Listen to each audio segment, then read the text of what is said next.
and I'm the Community Engagement Associate for the Asian and Pacific Islander American Health Forum, and I will be today's moderator. Thank you so much for participating in today's webinar, Using Logic Models to Inform Your Evaluation. This is part 2 of a 3-part grant writing series hosted by the Asian and Pacific Islander American Health Forum. Before we begin, I just wanted to briefly cover some instructions on how to ask questions through GoToWebinar. On your screen, you should see a control panel on the right-hand side. After 10 seconds, that control panel will collapse and show only the Grab tab display. You can use the double arrows at the very top to open and close the control panel that then houses the questions panel. Please type in any questions that you might have throughout the presentation into the questions panel. We plan to allocate at least 20 minutes at the end of the presentation for a question and answer session. At the end of this webinar, you will then receive an email containing the presentation slides and evaluation link. There is one primary objective for today's webinar, which is to learn a planning framework to increase participants' connection between their program's logic model and evaluation plan. At this time, I would like to introduce my colleague based out of our Washington, D.C. office, Ms. Marianne Chung. She is the Community Initiatives Director at the Asian and Pacific Islander American Health Forum. Marianne has over 10 years experience leading evaluations at the local community nonprofit level for programs that address breast cancer, intimate partner violence, HIV, tobacco use, health access, and housing. At the Health Forum, she participates with her branch in program evaluation activities for their racial equity initiative, healthy eating and active living projects, and a project to increase outreach, education, and enrollment into the health insurance marketplaces through the Affordable Care Act. Marianne's primary grant writing tip is to start and end with logic models. She believes that developing a strong logic model is foundational to keeping your grants clear, strategic, and impactful, and making your lives less stressful throughout the writing process. Let's go ahead and welcome Marianne. Hi, everyone. Thank you, Marietta, for that introduction. Good afternoon today. I'm happy to be with you all over this webinar. I'd like to first start with some polling to see who is with us virtually today. So there will be a poll that's popping up. If you could just mark, what region are you from? So please select one: Midwest, Northeast, Southeast, Southwest, or the West.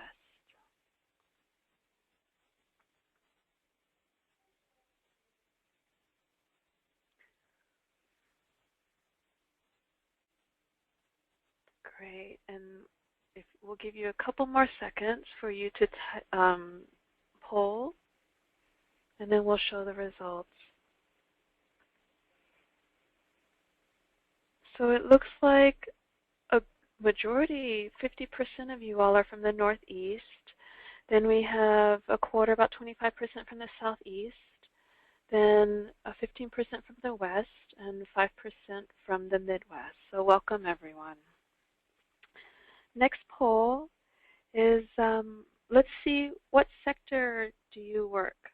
So do you work with a nonprofit organization, community health center, government agency, federal, state, or local, university or research institution, or other? Please go ahead and mark what sector you work from.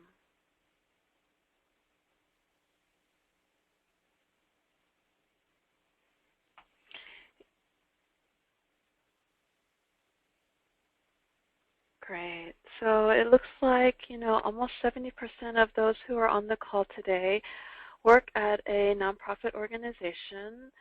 There seems to be about almost 20% that come from a government agency, 4% from university, and 8% from other. For those of you who are other, if you would like, please put into the questions box what organizations or groups that you're representing. Next question is, number 3, next slide, it's, do you currently have a person in your organization responsible for evaluation?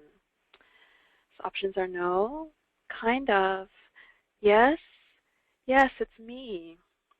So do you currently have a person in your organization responsible for evaluation?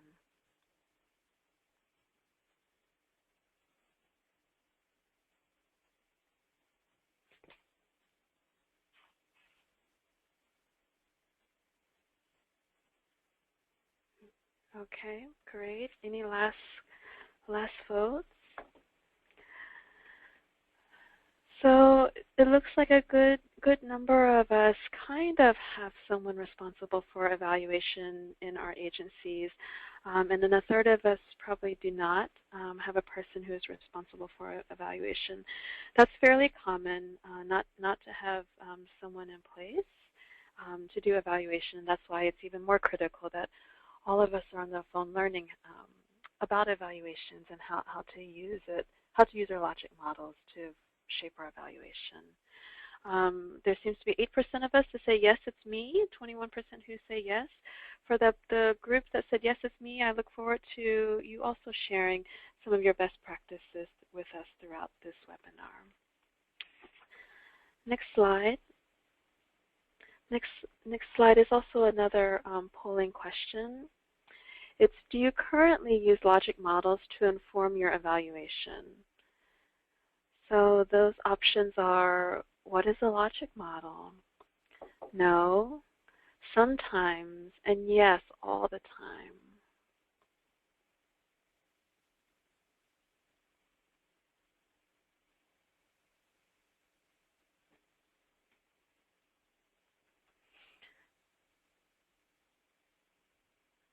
Thank you everyone for submitting your answers. We'll be closing in a couple of seconds. Okay, for those currently using logic models to inform their evaluation, so that's encouraging. You know, 14% of you say yes all the time. 48% say sometimes. You know, 29% say no, and then there's 10% of you that's saying, what is a logic model? So we'll get to that as we go through this webinar. Thank you everyone for participating.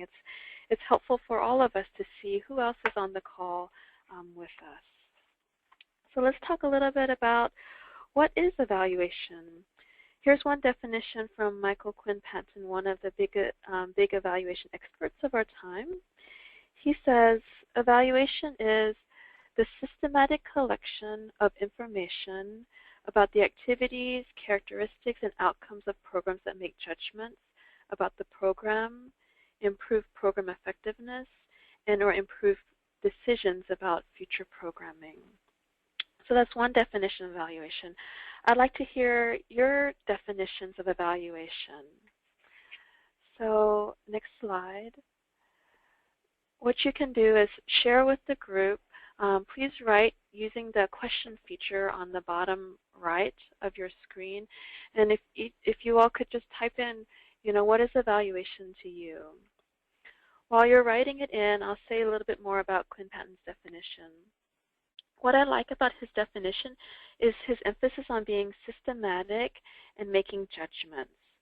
We all know that we're in an era of limited resources and that we constantly have to make decisions about what to do in our organizations with limited budgets.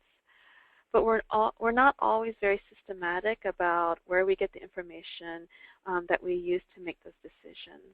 And so evaluation is all about more systematic and thoughtful ways of gathering that information. So let's see what you all have said about evaluation.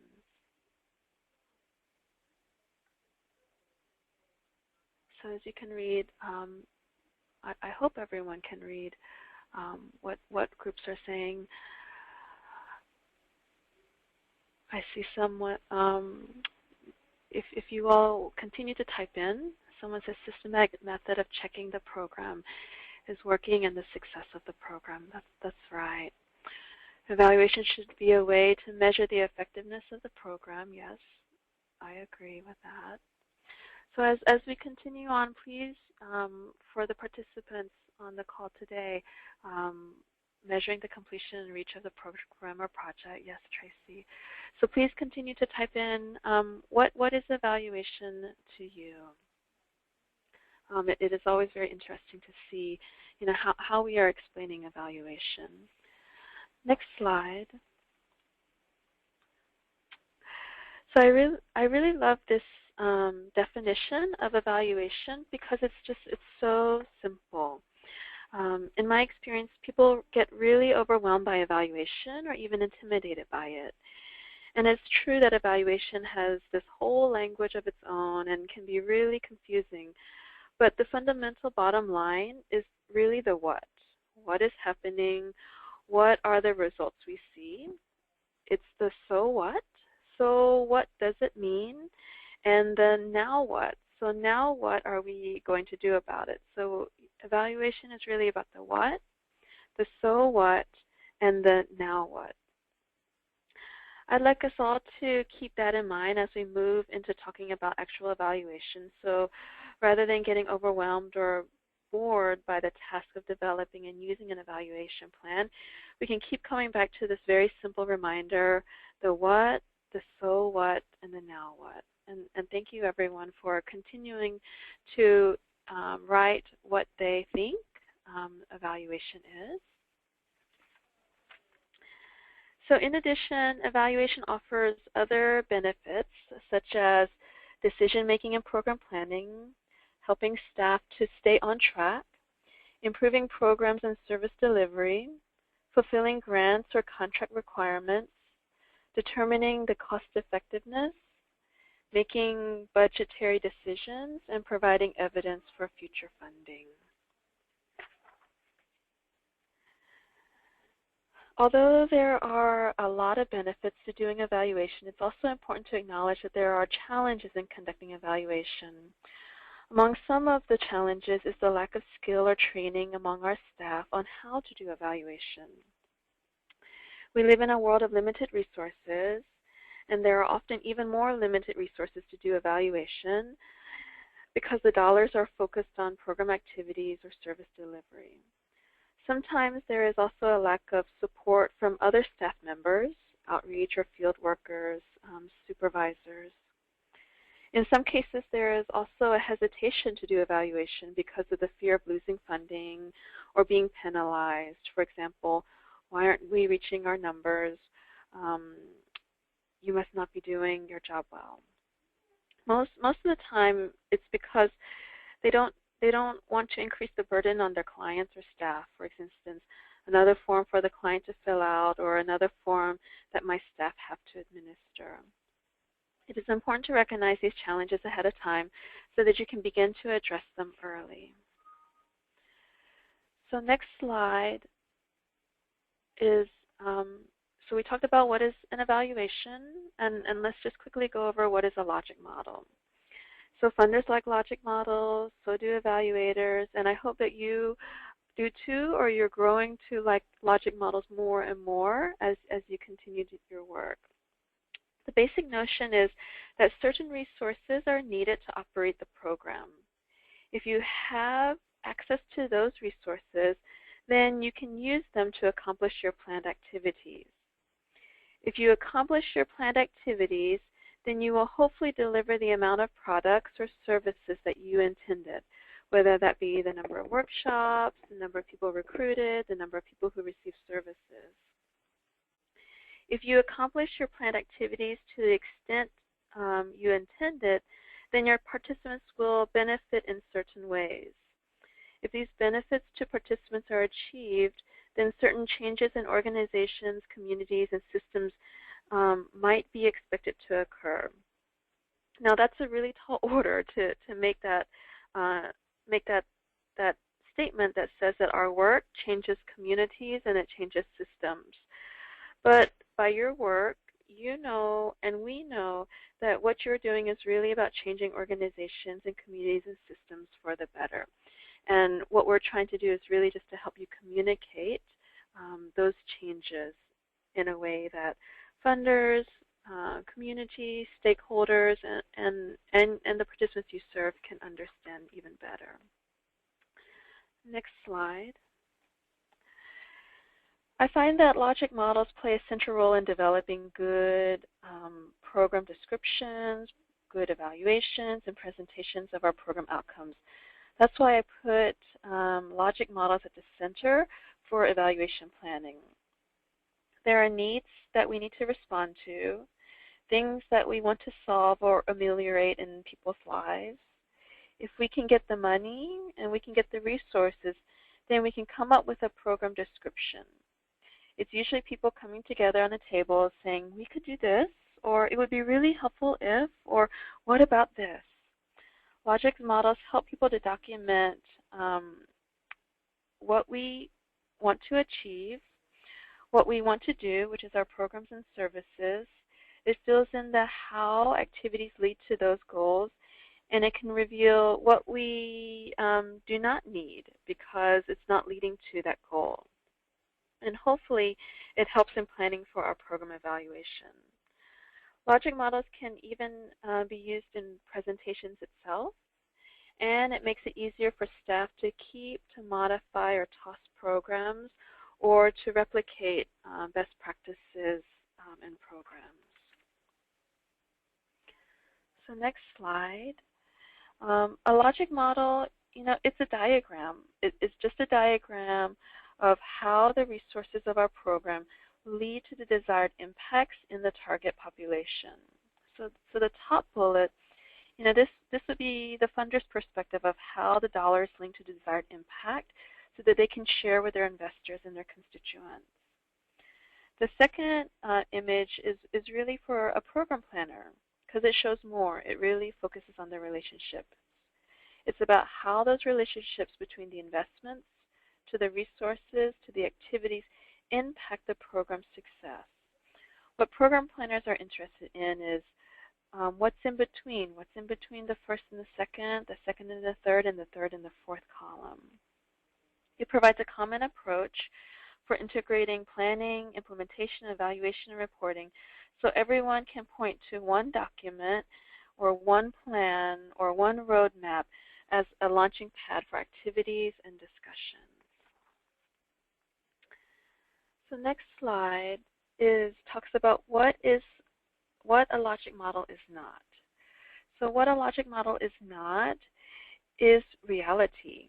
Reality is way too complex, and it is a simple model that represents your program's intentions. A logic model is not complete. It does not include the factors that influence process and outcomes outside the program, such as the cultural, the social, and the environmental factors. And it does not prove causal attributions of the intervention to the change. So many people would like to say, yes, we caused this larger change or this larger impact. None of those can really be justified in grants of $20,000, $50,000, even $100,000 when we talk about impacts. So some of you could be successful, but the logic model itself is really not a part of that change. It really includes multiple other sources, and oftentimes, requiring more than just a logic model. A logic model is not a theory of change, but it does rely on a social theory or other theories of change to create that logic. And it doesn't address, are we doing the right thing?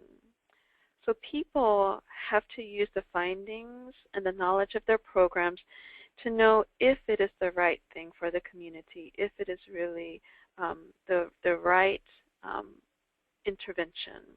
And that's always a hard question. So now let's talk about how to use logic models in your evaluation, because that's really the focus of our webinar today. Next slide.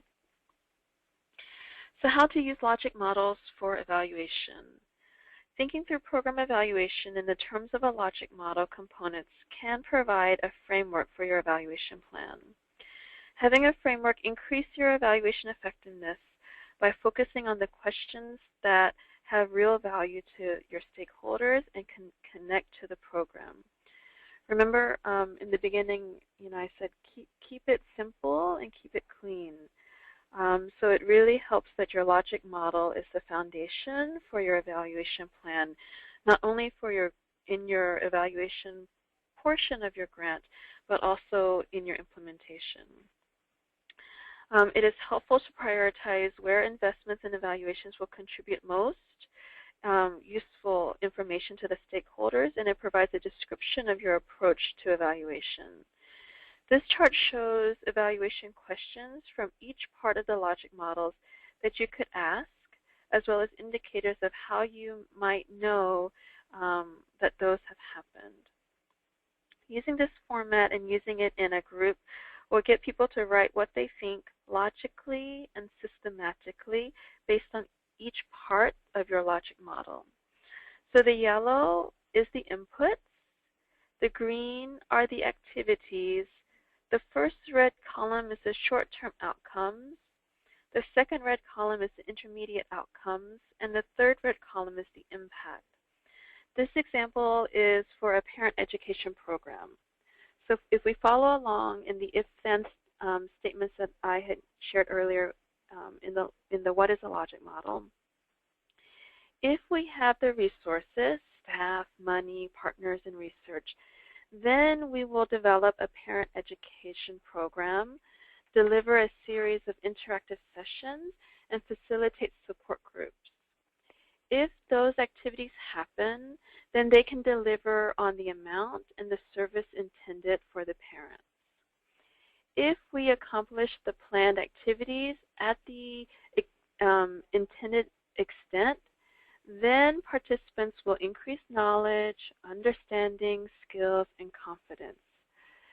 Then that will then lead to parents taking appropriate actions, leading to reduced stress, improve child-parent relationships, leading to strong families. So that's our logic for the program. Underneath, you will see there are specific evaluation questions that can and will align with what you are looking to answer. This shows what type of data is needed to be collected over the course of the program and how to integrate evaluation into planning and program delivery. As you can see from the evaluation questions, it really responds to if it's an impact, or if it's an input, if it's an activity, if it's an output, if it's a short-term, intermediate, or long-term outcome. Next you may think, there's so many questions and so many outcomes. How are we going to be able to do that with our budget, our staff? Which outcomes should we prioritize? Which outcomes should we evaluate? Those that are both meaningful in describing the effects of the program and feasible for data collection given the context. Those are the ones that you should prioritize. Although data may be collected throughout the program, the purpose is to determine the value and the worth of the program based on the results. Over the next couple of slides, I'll take you through a framework to develop your evaluation questions. Okay. So there are two types of evaluation questions. There are formative evaluation questions and summative evaluation questions. So formative questions helps you improve your program, and summative questions help you prove whether your programs work in the way that you have planned.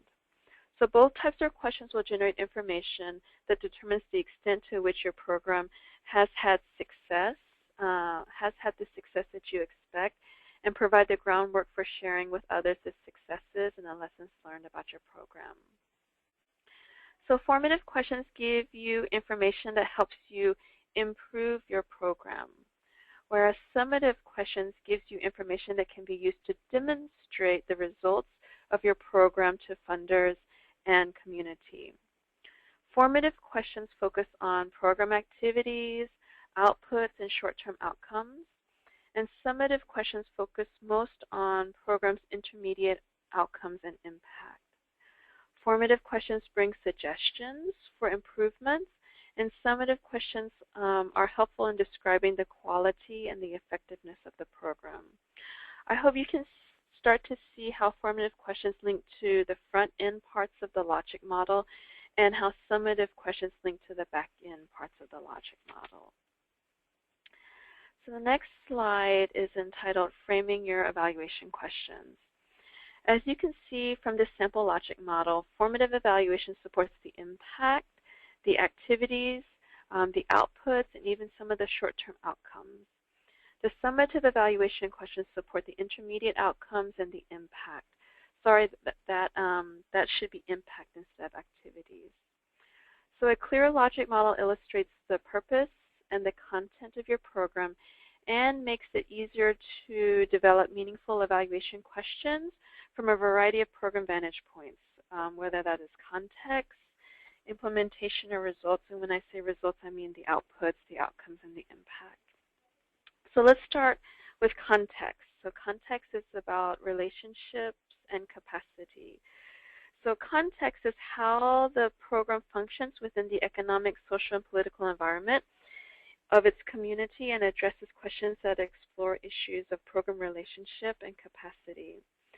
So what factors might influence your ability to do the work that you have planned? These kinds of evaluations questions can help you explain some of the strengths and weaknesses of your program, as well as the effect of unanticipated or external influences.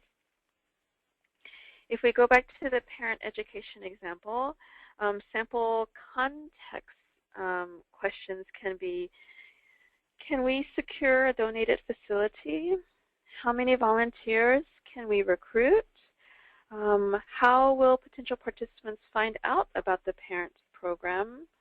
What kind of supports will be needed to get the parents to attend? Do we need transportation? Do we need childcare? How can we let possible referral services know about this program?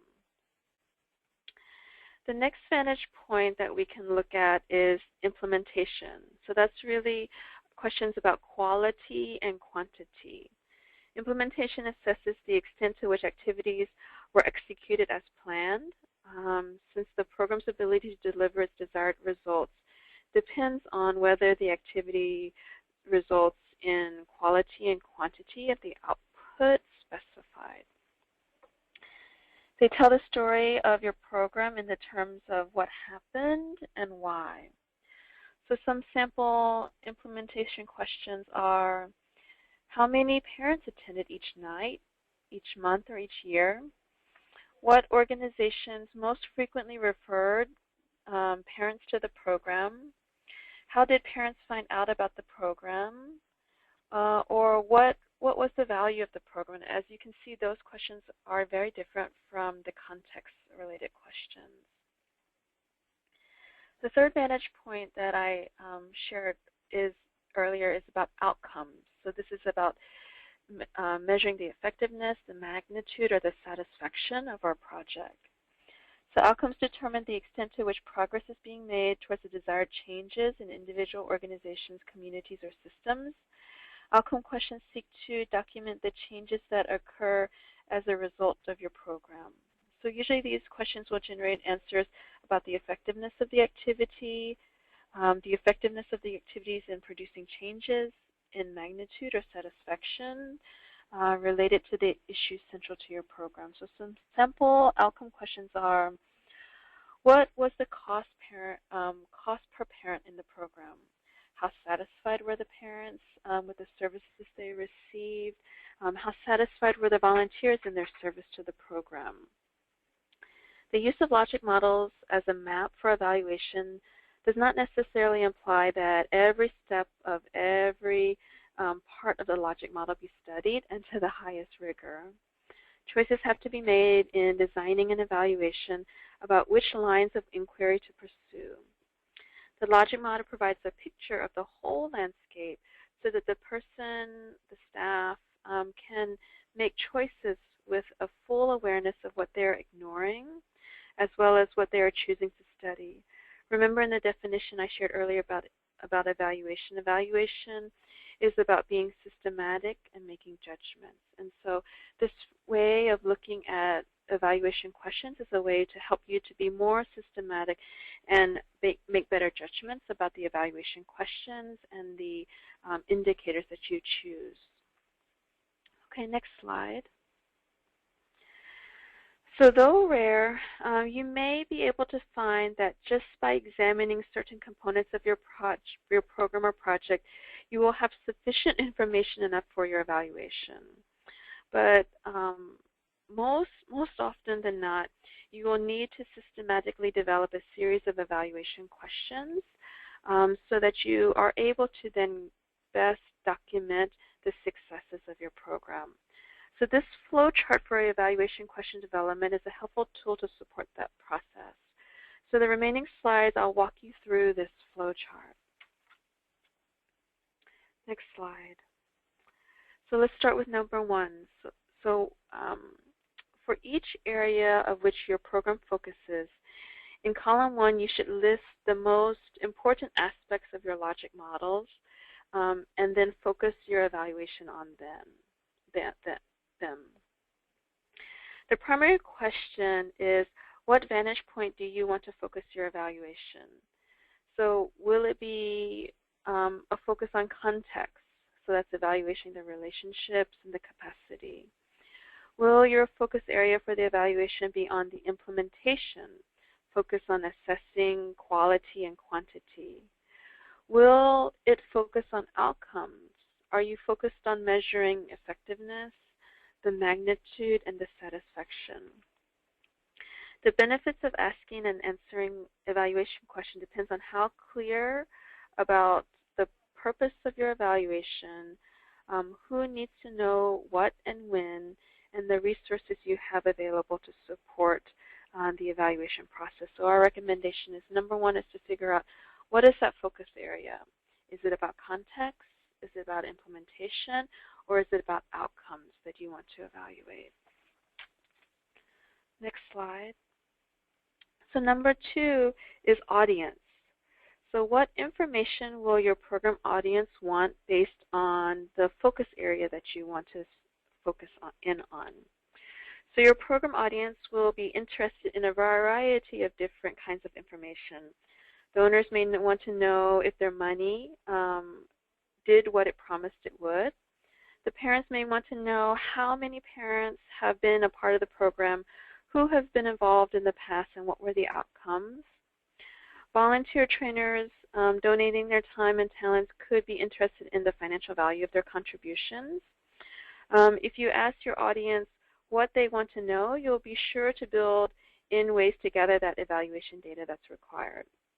For each of the focus areas that you identified in step one, you would then list the audience that are most likely interested in the area, which audience are most interested in the context, or which audience are most interested in the implementation or the outcome. Next slide. So this chart gives you an example of the types of questions that your evaluation audience may want to know. So for a community member, some typical questions may be, is the program suited for the community's needs? This will be a major factor in helping them to make the decision to participate and to support. If you're a public official, maybe one of your questions is you want to know, is the program really reaching the target population? What do participants really think about the program, and what is the program's worth? These decisions will help them to determine the commitment and the support. For funders, some questions may include, is the program working, and is it worth the cost? Next slide. Other potential audiences for evaluation is your program management and staff, right? It's how satisfied are the participants with the program? What recommendations do the participants have? So this will help with your day-to-day operations and program decisions. And then, always a key audience is the participants, those who are partaking in the session. So a common question is, how often do we need to gather this data? Whether an evaluation question is more formative or summative in nature will give you that clue. So formative information should be periodic and reported and shared throughout the project quickly to improve the program as it's being implemented. Summative tends to be a before and after snapshot reported at the conclusion to document the effectiveness and lessons learned from your experience. So next slide is, involving your audience and setting priorities is very important, but prioritization is a critical step. So no evaluation can answer all the questions that your partners may ask. These questions may help to narrow the number of indicators. So the questions I think about is, how many audiences are interested in this information? Could knowing the answer to the question improve your program? And will this information assess my program's effectiveness? So next slide. So now let's continuing to move across this flow chart to the next part, which is questions. For each focus area and key audience you identified in step 1 and step 2, list the questions you think or know your stakeholders are ask about the program. So what you would do is, for each focus area and each key audience, identify in step 1 and step 2, list the questions your stakeholders ask about the program. So the next slide shows you some sample questions that some of the audience may have. So who are the collaborative partners for this program and what did they provide? How many clients did the program serve? How satisfied are the participants, the volunteers, the board, the staff of the service? What do the experts say? Next slide. Finally, for each question and audience you identified for each of the focus area in the previous step, list the ways and the extent to which your program, to the extent to which your plan to make use of the evaluation information. So how are you going to use the information? Next slide. Here are some examples of how the information may be used based on the focus area. So if your focus is on context, so that's really about relationships and capacity, information may be used to measure the level of community support, assess effectiveness of community outreach, assess sustainability of program funding and sources, improve volunteer and client recruitment services, or secure additional partners. And as you can see, these are some samples for each of the evaluation focus of implementation and outcome. And so I'm going through this quickly, but we will send you this PowerPoint slide afterwards that you can go into more depth when you're actually working through this flow chart for your programs. Next slide. So this is an example of the flow chart using the example we used earlier about the parenting education. So if your focus area is on relationships, then within that context, I think that the primary audiences would be the funders, the parents, and the staff. And based on each of these audiences and what they're looking for, then I've developed a question. So for me, I would think that the funders would want to know, is the program cost effective? Are the volunteers and parents satisfied with the service? If I were the parents, then I would think that I would want to know, am I receiving quality services? If I was staff, I would want to know, are we reaching the target populations, and how did the parents find us? And what is the best promotion? What is the best promotion that got them there? And so you can see how the use is connected to the questions, which is connected to the audience, which is connected to the focus area of your evaluation. The next slide is also another sample based on if your evaluation focus area is based on outcomes and what the funders would be interested in, what the patients would be interested in, and what the staff is interested in. So again, simple is best. You can always use this flowchart to explain in your grant narrative what you intend to do with your evaluation plan. So I will stop here so that we can have time for our special guest as well as Q&A. Thank you so much, Marianne, for your engaging and informative presentation. Now I would like to take this time to introduce my colleague, Ben Cabangun. Ben is a capacity building manager with Capacity for Health, which is the capacity building program of the Asian and Pacific Islander American Health Forum. Ben has provided technical assistance and trainings in organizational development and management to community-based organizations and jurisdictional health departments across the country. Last year alone, Ben and the Capacity for Health team provided grant writing trainings to staff of over 30 community-based organizations throughout California. He has over 10 years of experience providing direct patient care, project management, and program design in the HIV/AIDS sector. Previous to joining the Health Forum, Ben served as an associate director at the Asian and Pacific Islander Wellness Center in San Francisco, California. Welcome, Ben. Thanks, Marietta, and thanks, Marianne, for inviting me today. I'm here really just to share some 5 tips when you're going to start implementing the evaluation plans that you're planning with Marianne today.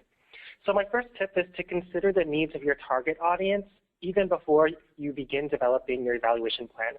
Marianne really gave you a great matrix or a chart to consider the audience of your evaluation plan. So some questions to ask yourself is, what does your community want from you? Remember what Marianne stated, the needs of information will change based on the reader, the funder, the client, or various stakeholders. Keep all the target audience in mind in advance when developing your evaluation plan. This can help you prevent from finding yourself retrospectively wishing that you had developed a plan differently.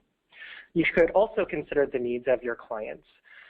This consideration is important when you're considering how to collect data. Are you going to collect data through a web-based form like SurveyMonkey? Are you going to do it on paper? If on paper, will you verbally administer it? These are the types of things that you want to think about before implementation. Think realistically about the accessibility of your evaluation activities. My second tip is don't make the mistake of asking more than one question in one question. This is also known as double-barreled questions. So an example would be designing a question like, describe your level of participation in local, state, and national elections. If you offer a single Likert scale response to that question, your respondent really won't know if they're going to answer the question for local or state or national elections. The biggest consequence of asking a question that has more than one question within it is that it's not going to yield any useful information, and some evaluation critics will notice it right away. My third tip is don't be afraid to give your community the technical details of your evaluation. Our communities are completely capable of comprehending basic evaluation tools and techniques. So don't be afraid to let them know what your evaluation question is, the central evaluation question. Don't be afraid to let them know the purpose of your evaluation, who the target respondents are, your methodology, and the time frame. Often I found that communities become invested in the process and respondent rates are improved when there's full disclosure and investment. My fourth tip is be annoying when you are thinking about increasing your response rates. So use social media, send multiple reminders through Facebook, through Twitter, find your respondents on Instagram, text them, mail them, leave voicemails on their cell phones. Find creative ways to find your respondents and make sure that they're responding to your evaluation. If you're collecting responses by mail, make sure that you enclose a self-addressed stamped envelope so that they don't have to do it themselves. My last tip is to be careful about incentives. Over here in the Bay Area, we have lots of oversampled populations, and so oftentimes organizations are competing for respondents, and they're offering incentives anywhere from $50 to $70 to participate in a particular survey. So what I recommend is that if budget allows, consider other ways to provide incentives. If there are other organizations in your area that are targeting the same population, I think it's helpful to have a dialogue with them and to consider the type of culture that you're producing in your region when you're providing competitive rates and incentives to your clients. So those are my tips, and I'm going to hand it back to Marianne.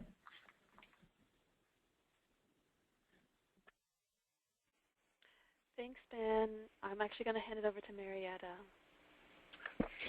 Thank you, Ben and Marianne. Actually, now we're going to go ahead and use the next few minutes for Q&A. So if you happen to have any questions, please go ahead and type them into your questions panel, and we'll go ahead and start addressing them. I'd like to go ahead and go to the first question which we have, and that is, when should you use an evaluation consultant?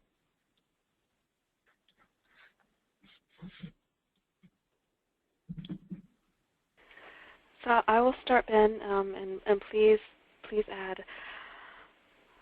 When should you use an evaluation consultant? I think the first piece is, number one is, do you have funds to be able to support an evaluation consultant? The second piece I would think is, do you have the internal capacity already to be able to do the evaluation? I think that the third piece is, first figure out what do you want to evaluate.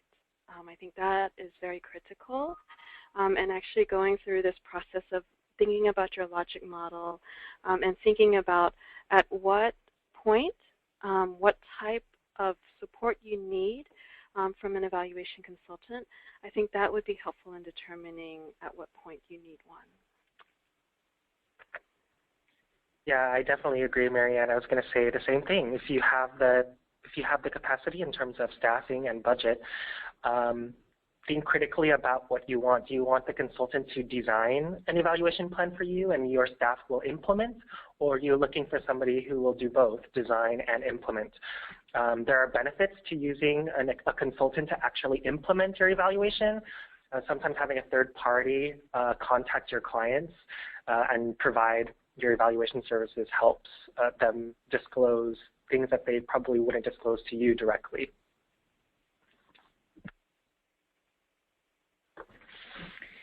Our second question is, can you share some ideas on how to get frontline staff to support evaluation? I could start, Marianne. I think the central thing is about purpose and getting your staff aligned with the purpose of evaluation.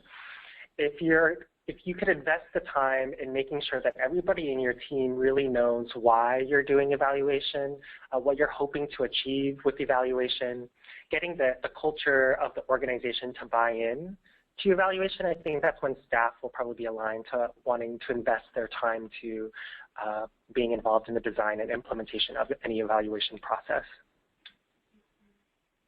What do you think, Marianne?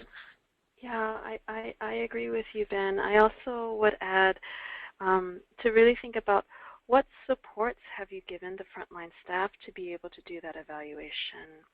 I think that is critical, as many times they want to do the evaluation. They know the critical influence and the need for the evaluation, but maybe there are some other factors that prevent them or hinder them from being able to do that level of evaluation. So I would say keep the lines of communication open and ask them how you two can work together to make that happen.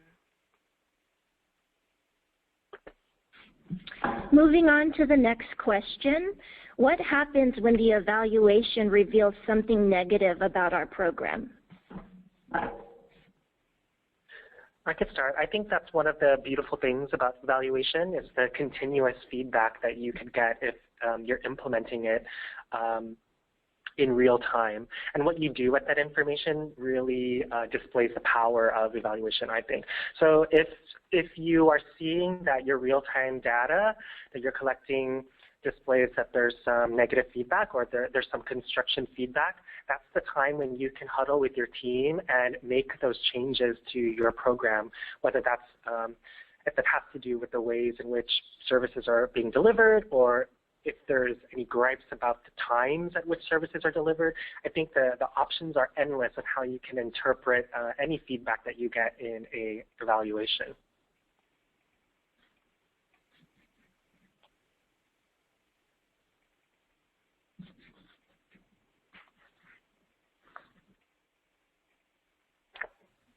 Okay, so I'll move on to another question. It says, could you please explain more when you say logic model is not a theory of change, but it relies on a social theory or other theory of change? Yeah, so I would actually encourage you to actually just Google. There's a lot of discussions out there about what is the difference between a logic model and a theory of change. Also, one of the slides later on, there will be a link to the resources that I used to develop the presentation, but it also talks about the difference between logic models, theories of change, and then also developing a theory of change logic model. So quickly, what I think about, a logic model gives you the map, right? It gives you how the program, these are the inputs, these are activities, these are the outcomes based on the activity and the inputs. The theory of change goes into more depth, and it really talks about the why and the how, which is those arrows, right? And so it really goes into a little bit more depth about why you've chosen to do, why you've chosen those activities that will lead to that outcome. Ben, do you have any more to add?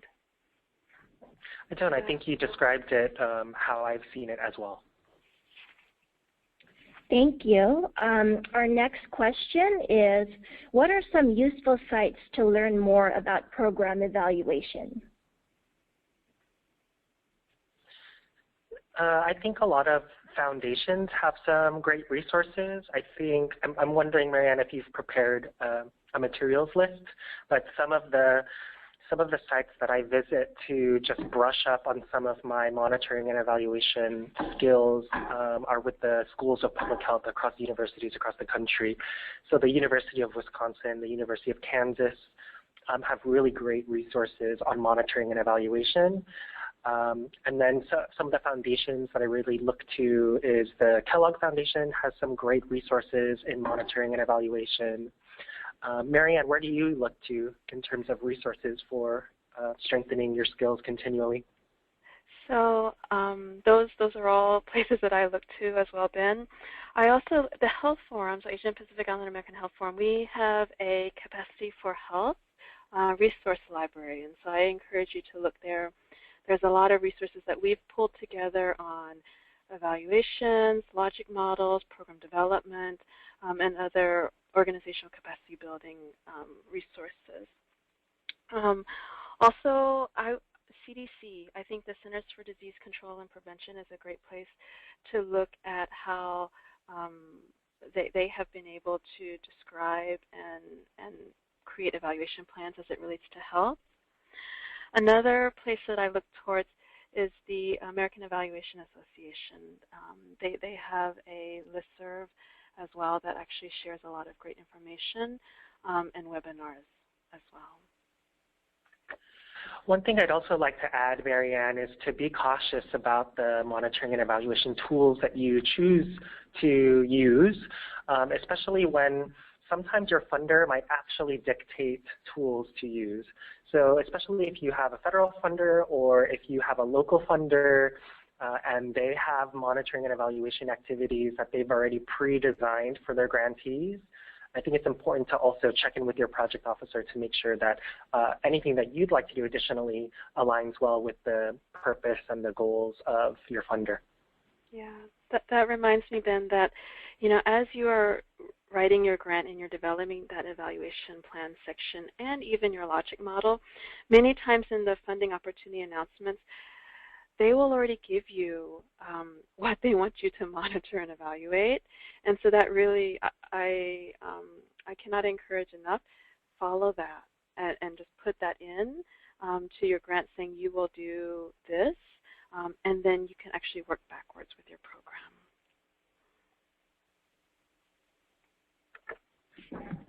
Thank you, Marianne and Ben. I'll move on to the next question now. It says, I understand that theory of change is a different thing from the logic model, but is the logic model based on the theory of change? Is the logic model based on the theory of change? Yes, ideally yes. So I think about logic models as kind of descriptive. It lists the components of the project. It's a visual representation of the logic model. The theory of change, as you said, it could be the foundational piece. It's that critical thinking. It's the that pathway of change of how you think that change is going to happen, and it's more of the explanatory. So it could be the foundation, but I also think that it also helps to color in the simplicity of the logic model.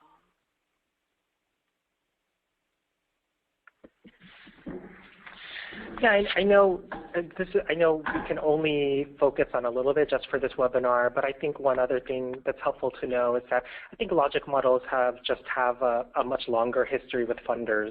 So logic models have like a 30-year history with funders in terms of requiring their grantees to submit logic models.